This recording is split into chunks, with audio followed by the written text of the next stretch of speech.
नमस्कार। हिंदी स्प्रेंट के YouTube platform पे आपका स्वागत है।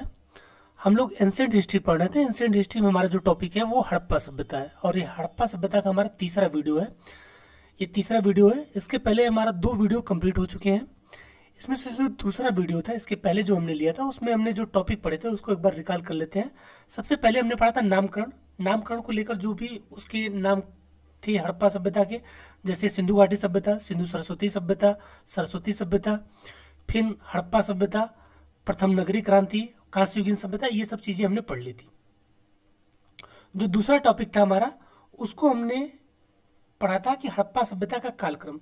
हड़प्पा सभ्यता के कालक्रम को 3500 से लेकर 1300 ईसा पूर्व के बीच में रखा गया और इसको 3 भागों में बांटा गया है। एक प्राक हड़प्पाई चरण जो हड़प्पा सभ्यता के उद्गम को दर्शाता है, जैसे मनुष्य की बाल्यावस्था, ठीक।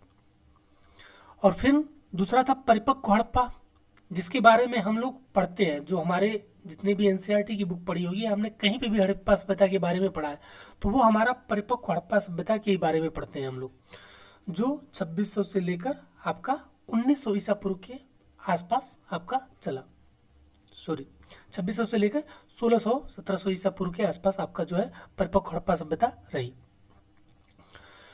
फिर उसके बाद आपका जो तीसरा आता है उत्तर हड़प्पाई चरण था, ठीक, जिसके बारे में, अर्थात ये हड़प्पा सभ्यता का कैसा दौर था, तो ये हड़प्पा सभ्यता के पतन का दौर था और ये उत्तर हड़प्पाई चरण, और ये उसकी प्रौढ़ावस्था को दर्शाता है, अर्थात उसकी वृद्धावस्था को दर्शाता है, जब हड़प्पा सभ्यता पतनशील हो गई। फिर उसके बाद हमने पढ़ा था हड़प्पा सभ्यता का विस्तार, कि इसका उत्तर से दक्षिण में विस्तार कहाँ पे है। उत्तर में मांडा, दक्षिण में दैमाबाद महाराष्ट्र, उसके बाद पूर्व पश्चिम, इन सब विस्तार के बारे में देखा था। उसके क्षेत्रफल को देखा था, 12,99,600 वर्ग किलोमीटर क्षेत्रफल में फैला था। उसकी आकृति त्रिभुजाकार है। फिर कहाँ सबसे पहले खोजा गया, स्वतंत्रता के बाद सर्वाधिक उत्खनन कार्य कहाँ हुए, तो ये सब चीज़ें हमने पढ़ ली थी। अब चलते हैं नेक्स्ट टॉपिक हमने जो पढ़ना है हड़प्पा सभ्यता में। अब हमें और कौन कौन से टॉपिक बच गए हैं 2 वीडियो के बाद जो पढ़ने बाकी हैं।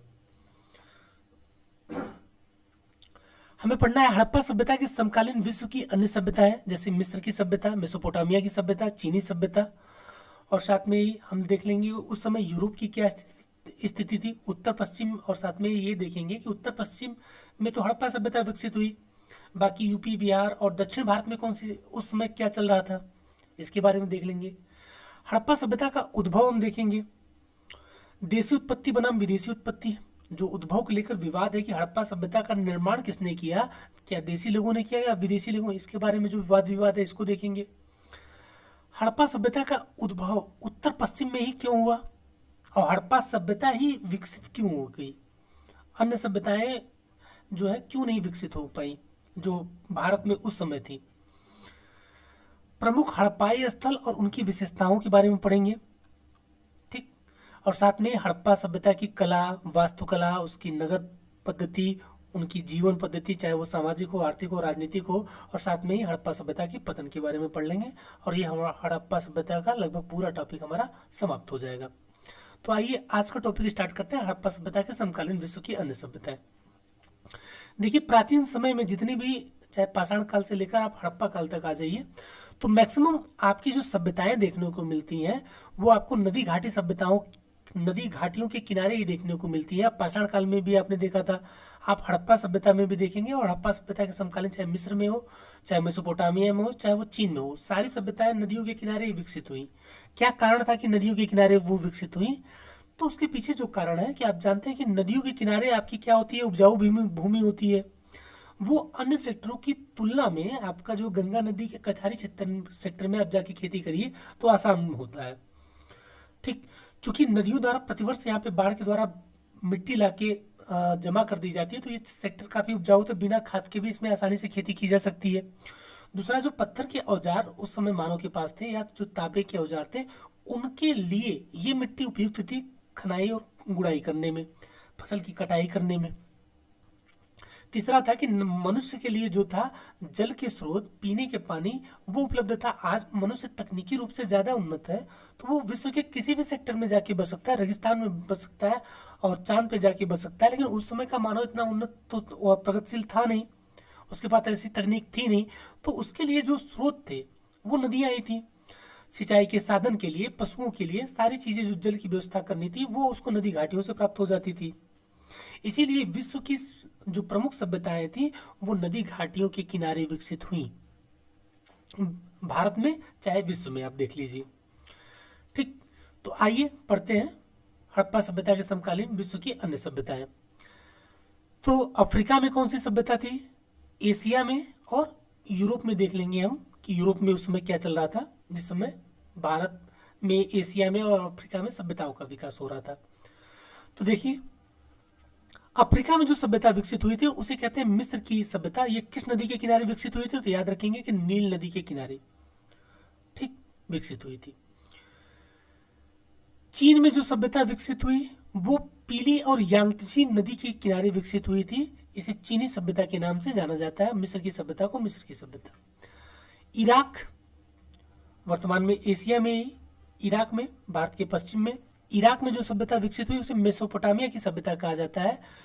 मेसोपोटामिया जो है यूनानी भाषा के दो शब्दों से मिलकर बना है। पहला है मेसोस, जिसका अर्थ होता है मध्य, और पोटामोस, जिसका अर्थ होता है नदी। अर्थात दो नदियों के बीच के क्षेत्र को क्या कहा जाता है, मेसोपोटामिया, यूनानी भाषा में। और ये मेसोपोटामिया सभ्यता दो नदियों के किनारे विकसित हुई थी, दजला और फरात। वर्तमान में दजला नदी का नाम आपको टिग्रिस नदी और फरात नदी का नाम आपको यूफ्रेटिस नदी के नाम से देखने को मिलता है। इन दोनों नदी घाटियों में इराक में जो कुल 4 सभ्यताएं विकसित हुई थी। पहली थी सुमेरियन सभ्यता, और इसी की सभ्यता के लोगों द्वारा विश्व में पहली लिपि का आविष्कार किया गया था। अर्थात विश्व की पहली लिपि का आविष्कारकर्ता किसको माना जाता है, सुमेरियन सभ्यता के लोगों को। क्रम यही है, सुमेरियन सभ्यता सबसे पहले आई, फिर अक्कादियन सभ्यता आई, फिर बेबीलोनियन सभ्यता आई, फिर असीरियाई सभ्यता आई। ठीक, सुमेरियन सभ्यता, अक्कादियन सभ्यता, बेबीलोनियन सभ्यता, ये क्रम से सभ्यताएं आई हैं, सुमेरियन, अक्कादियन, बेबीलोनियन और असीरियाई। इनमें से ऊपर से जो 3 है, सुमेरियन, अक्कादियन और बेबीलोनियन, ये तीनों दक्षिणी इराक में विकसित हुई हैं, अर्थात फारस की खाड़ी के मुहाने के पास। बाकी असीरिया, जो असीरियाई सभ्यता जो थी वो उत्तरी इराक में विकसित हुई है। ठीक, आइए मैप के थ्रू देखते हैं। तो ये देखिए वर्ल्ड का मैप है, ये है आपका एशिया, ठीक, और एशिया में ये है आपका चाइना। ठीक, यही चीन में यांगजी और पीली नदी के किनारे चीनी सभ्यता का विकास हुआ। ठीक, और यहाँ पे भारत में देख रहे हैं, यहीं पे सिंधु नदी के किनारे और घग्गर नदी के बीच में जो सभ्यता विकसित हुई वो हड़प्पा सभ्यता कही गई। और ये आपका भारत से निकलेंगे यहाँ से अरब सागर से होते हुए फारस की खाड़ी में प्रवेश करेंगे। फारस खाड़ी के मुहाने पे यहाँ पे जो सभ्यता विकसित हुई उसे कहते हैं मेसोपोटामियन सभ्यता। ठीक, और ये रही आपकी अफ्रीका में विकसित हुई सभ्यता, मिस्र की सभ्यता, जो नील नदी के किनारे विकसित हुई। ठीक, तो ये ध्यान रखेंगे। आइए देखते हैं यहाँ पे। तो ये देखिए, ये है आपका मिस्र। ठीक, ये है अफ्रीका में आपका मिस्र, ये जो रेड सी के किनारे, और इधर उत्तर में इसके भूमध्य सागर। और ये है आपकी जो ग्रीन कलर से लाइन ये गुजरी हुई है, ये आपकी क्या है, नील नदी है। इसी के किनारे जो सभ्यता विकसित हुई वो मिस्र की सभ्यता थी। मिस्र की सभ्यता के अंतर्गत आपने पिरामिडों को देखा होगा। ठीक, और ये मिस्र की सभ्यता 31 ईसा पूर्व में आगे चलकर रोमन साम्राज्य जो यूरोप में विकसित हुआ था, यूरोपीय साम्राज्य था, उसके अधीन आ गई। आगे चलकर 6ठी शताब्दी जब इस्लाम का उदय हुआ 6ठी 7वीं ईस्वी में, तो उस समय ये मुस्लिम साम्राज्य के अधीन आ गई और इस सभ्यता का पूरी तरह से इस्लामीकरण हो गया। और वर्तमान समय में मिस्र की सभ्यता के अवशेष वहाँ की जो मिस्र के लोग हैं उनमें देखने को नहीं मिलता। जैसे भारत में हड़प्पा सभ्यता के अवशेष वहाँ पे देखने को मिलते हैं, आज भी हम उसकी सांस्कृतिक परंपरा को का वहन कर रहे हैं या उसको लेकर जो है अपने में संजोए हुए हैं। जैसे आप स्वास्तिक चिन्हों का जो प्रयोग देखते हैं वो हड़प्पा सभ्यता में भी मिलते हैं। आप पशुपति पूजा, लिंग पूजा, ठीक, नाग पूजा, वृक्ष पूजा, मातृ देवी की पूजा, ये सब चीज़ें हमें आज भी देखने को मिलती हैं भारतीय सभ्यता में। लेकिन जो मिस्र की सभ्यता है वो पूरी तरह इस्लामीकरण होने के बाद समाप्त हो गई। ठीक, अब आगे आते हैं मेसोपोटामिया की सभ्यता में। ये देखिए इंडिया है, और इंडिया से यहाँ से गुजरात वाले सेक्टर से अरब सागर से होते हुए हम लोग कहाँ पहुंचे हैं, फारस की खाड़ी। ये है आपकी होर्मुज जल संधि होते हुए फारस की खाड़ी में प्रवेश किया, और ये फारस की खाड़ी में ये वाला जो सेक्टर है पूरा पूरा इराक का, ये है आपका कौन सा, मेसोपोटामिया की सभ्यता वाला सेक्टर इराक में। और यहीं आपकी दो नदियां निकली हैं, वर्तमान में तुर्की का नाम तुर्की हो गया है, तो तुर्की वाले सेक्टर से निकली हैं। एक निकली है आपकी फरात नदी जिसे यूफ्रेटस नदी के नाम से जानते हैं, और एक निकली है दजला नदी। ठीक, और ये दोनों नदियां अपना जल कहाँ पे गिराती है, इसे फारस की खाड़ी में गिरा देती हैं। इन्हीं दोनों नदियों के बीच का जो क्षेत्र है वो मेसोपोटामिया कहा गया। अब देखते हैं ये इराक वाला सेक्टर, इस मैप में देखिए ये है पूरा का पूरा मेसोपोटामिया का क्षेत्र जो वर्तमान में इराक में स्थित है, ये पूरा का पूरा। ठीक, अब देखिए यहाँ पे ये है यूफ्रेटस नदी और ये है टिग्रिस नदी। ठीक, टिग्रिस को दजला और यूफ्रेटस को फरात नदी के नाम से जानते हैं। यहाँ पे सबसे पहले जो सभ्यता विकसित हुई वो सुमेरियन सभ्यता थी। पहली सभ्यता कौन सी, सुमेरियन। तीन सभ्यताएं उसके दक्षिण में विकसित हुई, सुमेरियन, अक्काडियन और बेबीलोनियन। ये आप डिवाइडेशन कर लीजिए, ये दक्षिणी सिरा हो गया इराक का, और ये उत्तरी, ये इराक का उत्तरी सिरा हो गया।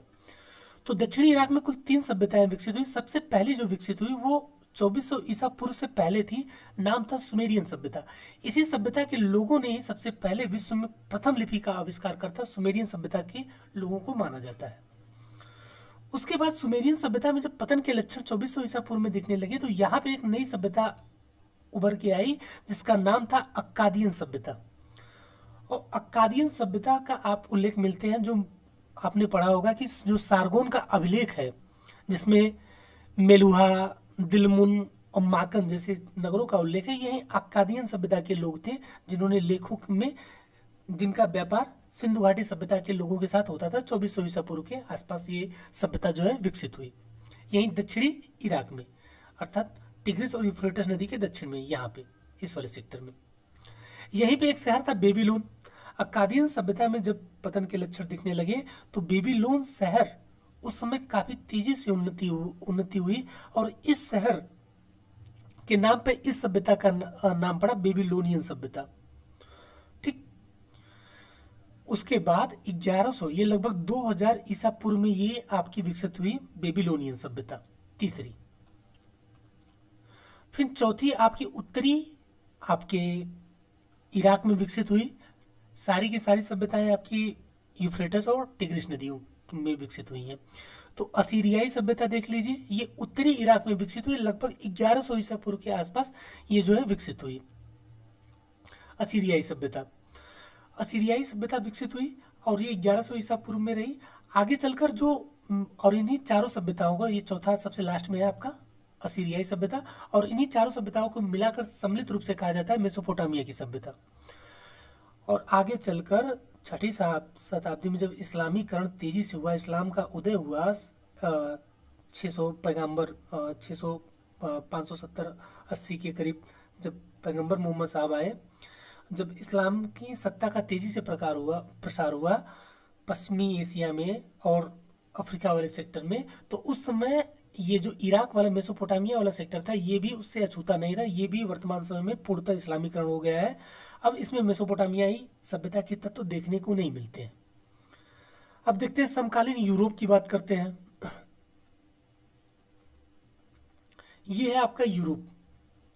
जिस समय एशिया में मेसोपोटामिया, हड़प्पा, चीनी सभ्यता और अफ्रीका में जो है आपकी मिस्र की सभ्यता का विकास हुआ था, उस समय यूरोप में आप देख रहे हैं, यूरोप में आप देखेंगे तो उस समय वहाँ पे जनजाति, खानाबदोश, असभ्य बर्बर जीवन जी रहे थे।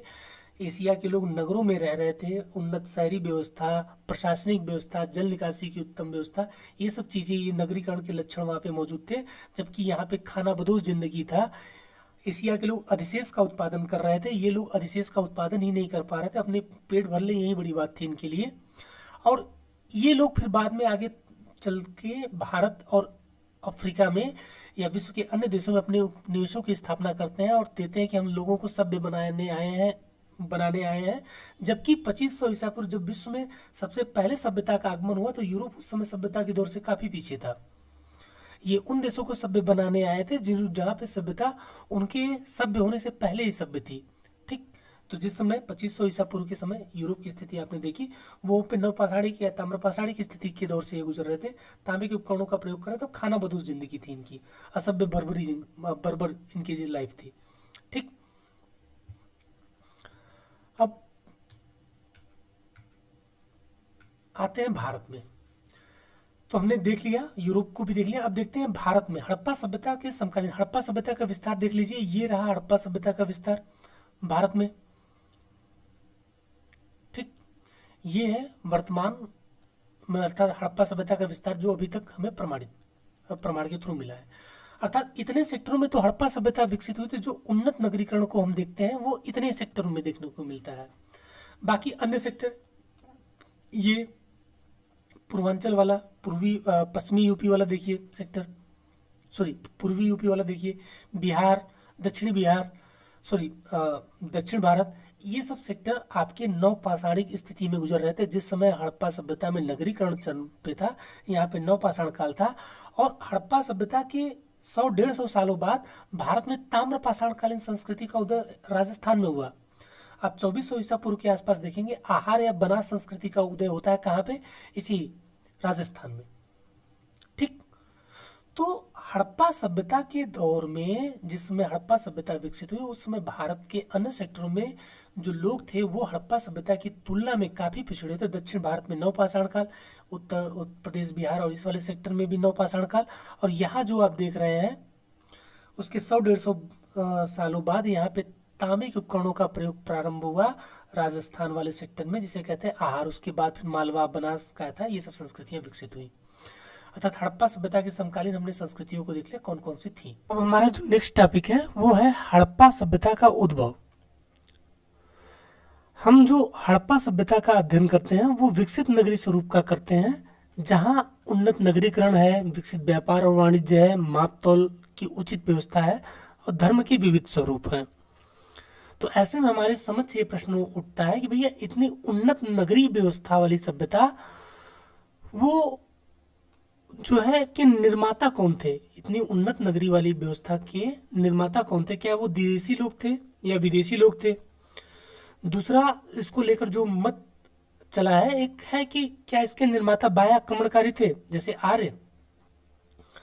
तो क्यों इसके पीछे जो तर्काधार दिया गया, क्योंकि देखिए आर्य भी उन्हीं सेक्टरों में आके बसे थे जहाँ पे हड़प्पा सभ्यता का निवास स्थान था, अर्थात सिंधु घाटी वाले सेक्टर में। लेकिन वर्तमान समय में ये अवधारणा जो है खंडित हो चुकी है, क्योंकि राखी गढ़ी जो डीएनए फिंगरप्रिंटिंग हुई है उससे भी ये प्रमाणित हो चुका है कि आर्यों से हड़प्पा सभ्यता का कोई संबंध नहीं है। और साथ में जो असमानताएं हैं आर्यों और हड़प्पा सभ्यता में, उसको भी देख लीजिए। जब हम आर्य संस्कृति पढ़ेंगे या वैदिक काल पढ़ेंगे तो वहाँ पे आर्यों के बारे में पढ़ेंगे, तो वहाँ पे और भी ज़्यादा चीज़ें क्लियर हो जाएंगी। तो देखिए आर्य जो थे वो कैसी थी? ग्रामीण सभ्यता थी, ठीक, कबीलाई संस्कृति थी, जबकि हड़प्पा सभ्यता नगरी संस्कृति थी। आर्य जो थे घोड़ों के उपयोग से परिचित थे, जबकि हड़प्पाई लोग घोड़ों के उपयोग से परिचित नहीं थे। एक दो जगह साक्ष्य मिले हैं, लेकिन वो परिपक्व हड़प्पाई चरण के नहीं, उसके बाद के चरण के देखे जाते हैं। तीसरा जो है, हड़प्पाई लोग नगरों में जीवन जीते थे, और ये जो है अपना जंगलों में खाना बदोश इनकी जिंदगी थी। ये अधिशेष का उत्पादन करते थे हड़प्पाई लोग, जबकि वैदिक या आर्य अधिशेष का उत्पादन नहीं करते थे, खाना बदोश जिंदगी थी। तो आर्य मत का जो विचारधारा है वो वर्तमान समय में खंडित हो चुकी है, इसका कोई जो है प्रमाण नहीं उपलब्ध है हमारे पास। तो हमारे पास जो अब बची है वो हड़प्पा सभ्यता के निर्माता कौन, देसी या विदेशी।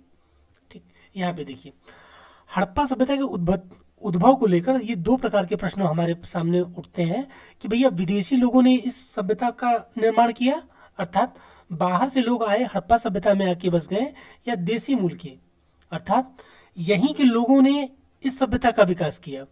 देसी लोगों का जो विकास था वो क्रमिक उद्भव का सिद्धांत कहा जाता है। क्रमिक उद्भव का मतलब है जैसे वर्तमान समय में कोई शहर आप देख रहे हैं, उसके एक विकास की जो है प्रक्रिया रही है, एक लंबी प्रक्रिया। जैसे बनारस हो गया आपका, मुंबई हो गया, कोलकाता हो गया, आप उसको 500, 600, 700 साल पहले का उसका इतिहास खंगाल के देख सकते हैं। तो उसके उद्भव की एक प्रक्रिया है। वर्तमान नगरीकरण में जो भी आप शहर देख रहे हैं, जो नगरीकरण की स्थिति है, वो एकाएक उस नगरीकरण में वो शहर पहुंचे नहीं है। उनमें विकास की एक यात्रा तय की है, तब जाके वो इस स्तर पे पहुंचे हैं।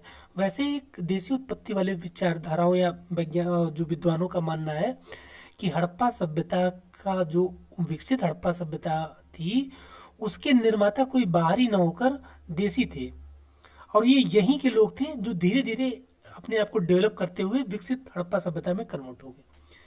जो पहली विचारधारा है वो विदेशी उत्पत्ति की विचारधारा है, और ये जो है साम्राज्यवादी मानसिकता से ग्रसित है। साम्राज्यवादी मानसिकता से तात्पर्य ये था, ये विचारधारा तब आई जब भारत गुलाम था। 1920-21 में आप देखते हैं कि हड़प्पा सभ्यता की खोज होती है। उस समय भारत में राष्ट्रवादी मूवमेंट बहुत जोरों पे था। गांधी जी द्वारा असहयोग आंदोलन चलाया जा रहा था। राष्ट्रवाद की उबाल ज़्यादा तेज थी। अंग्रेजों को भारत से भगाने की मूवमेंट चल रही थी। अंग्रेजों को भारत में 1857 के बाद 1920-21 में गांधी आंदोलन के दौरान, असहयोग आंदोलन के दौरान इतनी बड़ी चुनौती का सामना करना पड़ा था। और उस दौरान आप क्रांतिकारी संगठनों का उदय देखते हैं।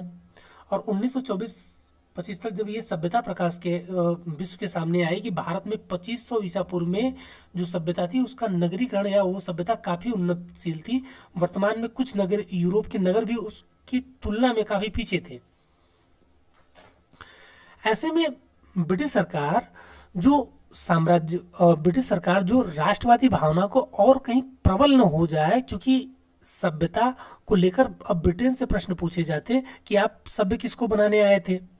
तो ये सभ्य बनाने का क्या प्रश्न है, इसको पहले समझ लेते हैं कि देखिए, जब भारत में ब्रिटिश साम्राज्य की स्थापना हुई, साथ में ही विदेशों में, चाहे वो अफ्रीका हो, चाहे एशिया के कोई भी सेक्टर, चाइना हो ना, कुछ भी हो, तो वहाँ पे जब ब्रिटिशर अपनी सत्ता स्थापित किया, ब्रिटिश ने अपना उपनिवेश स्थापित किया, तो उन्होंने जो तर्क दिया था वो व्हाइट मैन बर्डन थियरी का तर्क था।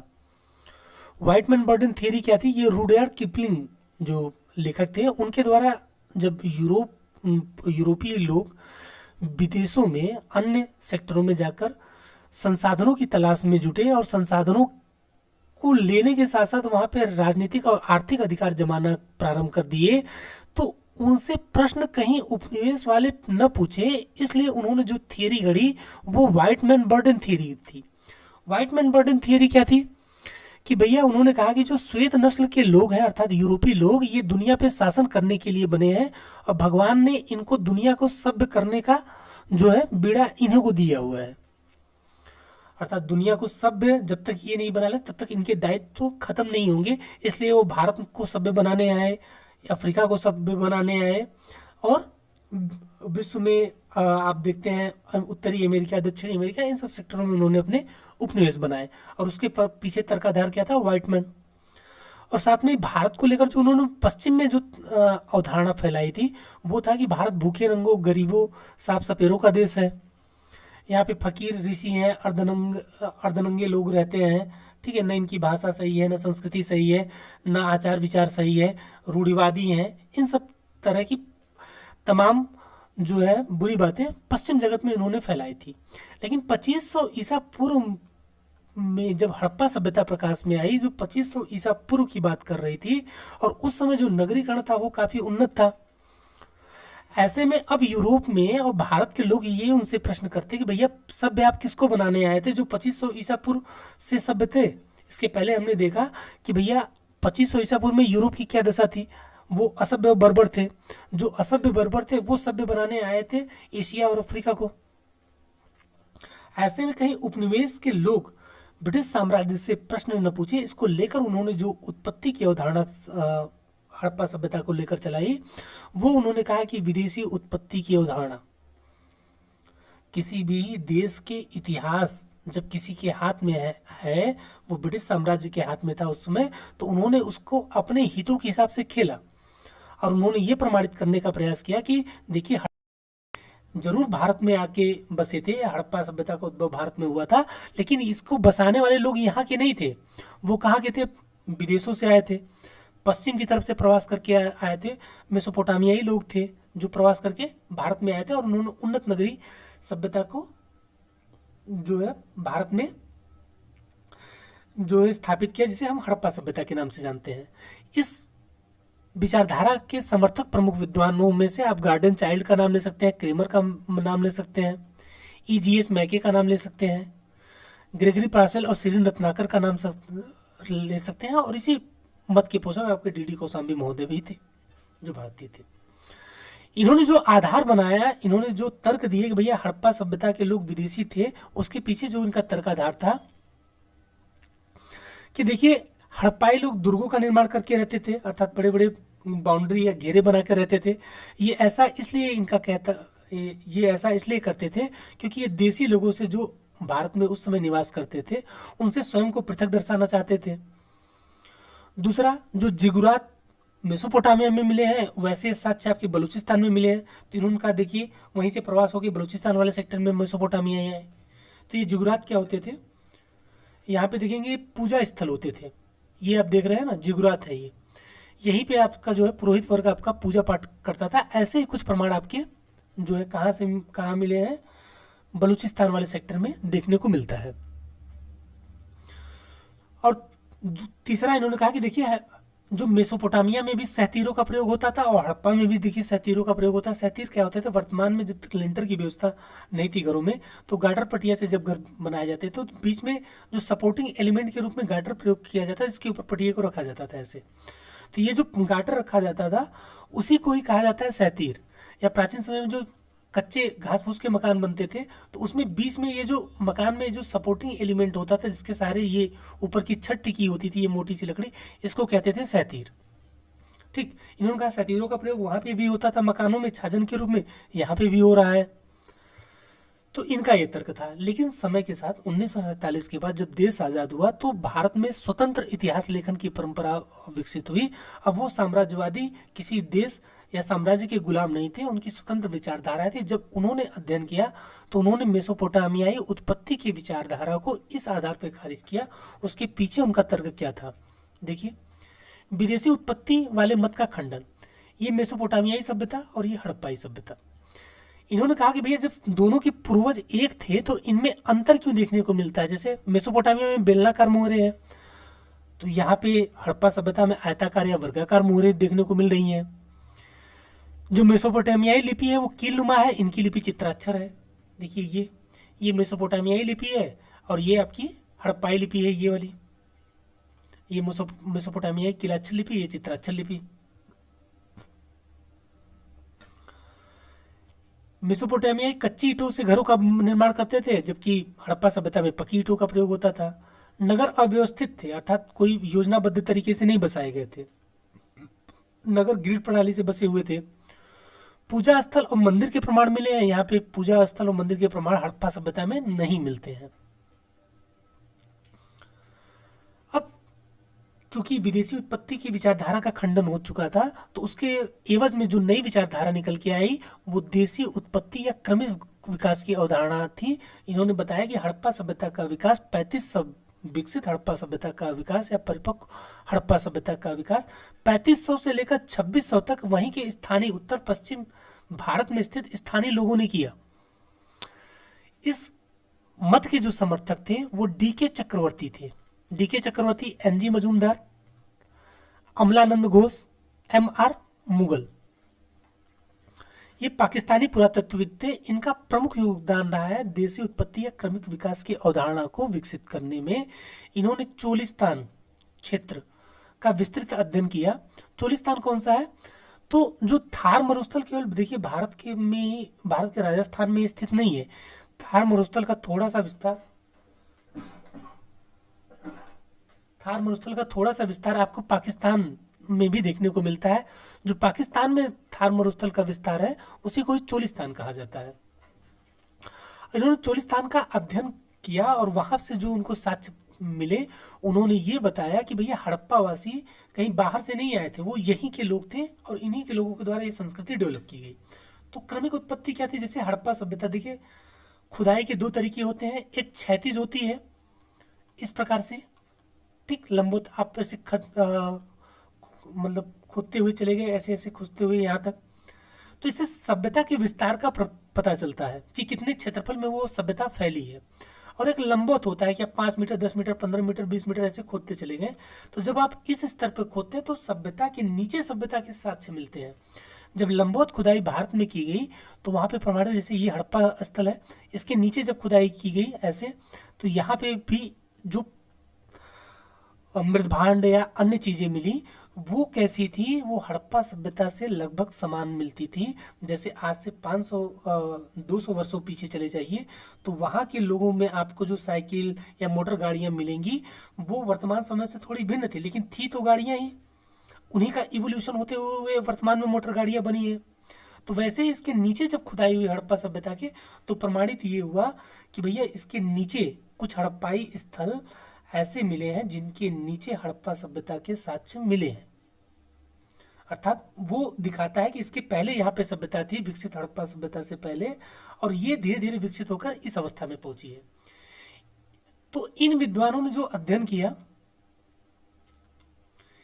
इन विद्वानों द्वारा यह प्रमाणित करने का प्रयास किया गया कि उत्तर पश्चिम की कुछ संस्कृतियों के साथ साथ कुछ हड़प्पाई स्थल जो 3500 से 2600 ईसा पूर्व के प्राक हड़प्पाई चरण के अवशेष मिले हैं। अर्थात हड़प्पा सभ्यता के कुछ स्थलों में, जैसे कालीबंगा हो गया, आपका मेहरगढ़ हो गया, इनके नीचे जब खुदाई की गई तो मालूम चला कि इसके पहले प्राक हड़प्पाई चरण के अवशेष मिले हैं, अर्थात प्रारंभिक अवस्था को दर्शाते हैं।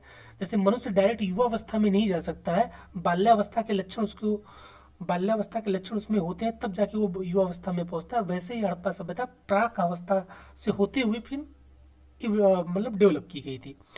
कुछ नगर तो प्राक हड़प्पा से परिपक्व हड़प्पा सभ्यता में पहुंचे, कुछ नगर तो बाद में चल के बसाए गए, जैसे हड़प्पा और मोहनजोदड़ो, ये बसाए गए नगर थे।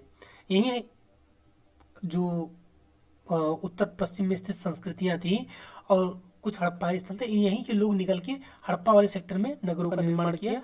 बाकी कुछ अपने मूल रूप में ही बने रहे, जैसे कालीबंगा प्राक हड़प्पा में भी था, वर्तमान समय मतलब हड़प्पा काल में भी वैसे ही बना रहा। ठीक, यहाँ पे देखिए ये प्राक हड़प्पाई चरण के साक्ष्य कहाँ से मिले हैं? उत्तर पश्चिम में स्थित सारी संस्कृतियां हैं प्राक हड़प्पाई संस्कृतियां, जैसे नाल संस्कृति बलूचिस्तान वाले प्रांत में। यहाँ की मृदभांड, बकरी, मछली, कुबड़गाड़, बैल की आकृति जो मिली है वो कैसी मिली है? वो सेम हड़प्पा सभ्यता से मिलती जुलती है। लगभग 3500 से 2600 के बीच में विकसित हुई थी उत्तर पश्चिम में।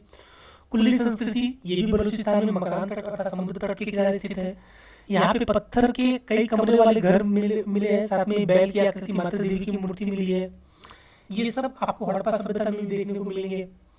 सोथी संस्कृति जो वर्तमान राजस्थान में घग्गर हाकरा नदी के क्षेत्र में विकसित हुई थी, उसके मृदभांड हड़प्पा सभ्यता के मृदभांड से बिल्कुल समानता रखते हैं। उनके मृदभांडों में जो पीपल के चित्रों को चित्रांकित किया गया वो सेम के सेम आपकी हड़प्पा सभ्यता में देखने को मिलते हैं। तो ये कुछ संस्कृतियां थी जो उत्तर पश्चिम में विकसित हुई थी। यही संस्कृतियों ने माना जाता है कि आगे चल के परिपक्व हड़प्पा सभ्यता का निर्माण किया। और ऐसे ही कुछ हड़प्पाई पुराना स्थल है जिनमें प्राक हड़प्पा सभ्यता के साक्ष्य मिले हैं, जैसे किली गुल मोहम्मद और मेहरगढ़ जो बलूचिस्तान पाकिस्तान में स्थित है, मुंडीगाह अफगानिस्तान में स्थित है, जलीलपुर पंजाब में स्थित है, कालीबंगा आपका राजस्थान में स्थित है, रोपड़ पंजाब में स्थित है, कुणाल आपका हरियाणा में स्थित है, कोटदीजी और राणा गुंडई, ये सब जो है आपके सिंध प्रांत में जो स्थित स्थल है। यहाँ पे भी प्राक हड़प्पाई, ये हड़प्पाई स्थल है जहाँ पे प्राक हड़प्पा तथा प्रारंभिक हड़प्पा के साक्ष्य मिले हैं। यहाँ पे देखिए उत्तर पश्चिम में स्थित संस्कृति जैसे नाल संस्कृति और कुल्ली संस्कृति, यही है आपका मकरान तट। ठीक, और ये है आपकी सोथी संस्कृति घग्गर हाकरा वाला क्षेत्र, ये वाला। ठीक, और ये रही जॉब संस्कृति जो पाकिस्तान वाले से उत्तर पश्चिम के सेक्टर में ये विकसित हुई संस्कृतियां थी। और यहीं पे आपका कालीबंगा, कोटदीजी, मेहरगढ़, मुंडीगाह, इन सब स्थलों से भी आपके क्या मिलते हैं प्रमाण? प्राक हड़प्पाई चरण के। तो इस प्रकार ये अवधारणा अभी तक ज्यादा मान्य है कि हड़प्पा सभ्यता का विकास यहाँ के स्थानीय लोग जो उत्तर पश्चिम में स्थित थे, जो सोथी संस्कृति, नाल कुल्ली संस्कृति, जॉब संस्कृति के लोग थे, इन्हीं लोगों ने ही इस सभ्यता के विकास में अपना प्रमुख भूमिका निभाई थी। इसी को एक क्रमिक उत्पत्ति की अवधारणा कहा जाता है। ये है आपकी अर्ली इंडस वैली सिविलाइजेशन के लोग, जो देखिए वर्तमान में जो हड़प्पा सभ्यता के जो स्थल है इन्हीं क्षेत्रों में विकसित हुए जहाँ पे पहले प्राक हड़प्पाई संस्कृतियां विकसित हुई थी। कोटदीजी, ठीक, प्राक हड़प्पाई चरण से परिपक्व हड़प्पा सभ्यता का विकास। सिंधु के कछारी क्षेत्रों में देखिए कैसे विकास हुआ कि इन्होंने कहा कि भैया प्राक हड़प्पा से में कैसे कन्वर्ट हुई सभ्यता। इन्होंने कहा कि सिंधु के कछारी क्षेत्रों में तो पहले ये लोग रहते थे, सिंधु नदी के हमने पहले ही देखा था, सिंधु नदी के आसपास वाले सेक्टर में। जब सिंधु नदी के आसपास वाले सेक्टर में रहे तो उपजाऊ मृदा आसानी से उपलब्ध थी इनके पास। और समय के साथ साथ प्राक हड़प्पाई लोगों ने तांबे और कांसे के उपकरणों का प्रयोग करना सीख लिया। जब तांबे के और कांसे के उपकरणों का प्रयोग करना सीख लिया तो हलों का आविष्कार हो गया। इन्होंने समय के साथ बाढ़ पर नियंत्रण करना सीख लिया, नदी को धाराओं को मोड़कर सिंचाई सुविधाओं का विकास करना सीख लिया और बेहतर किस्म के पत्थर के औजार और धातु के औजार तांबे के बनाने लगे थे। और इन सब ने मिलकर क्या किया कि कृषि अधिशेष को बढ़ावा दिया। जब तक अर्थव्यवस्था में अधिशेष उत्पादन नहीं होगा तब तक नगरीय अर्थव्यवस्था का स्वरूप विकसित नहीं हो सकता है। वर्तमान समय में जो नगर में लोग रहते हैं वो कृषि कार्य या अधिशेष का उत्पादन वो कृषि कार्य में तो करते नहीं है, अर्थात उनका जीवन यापन कैसे चलता है।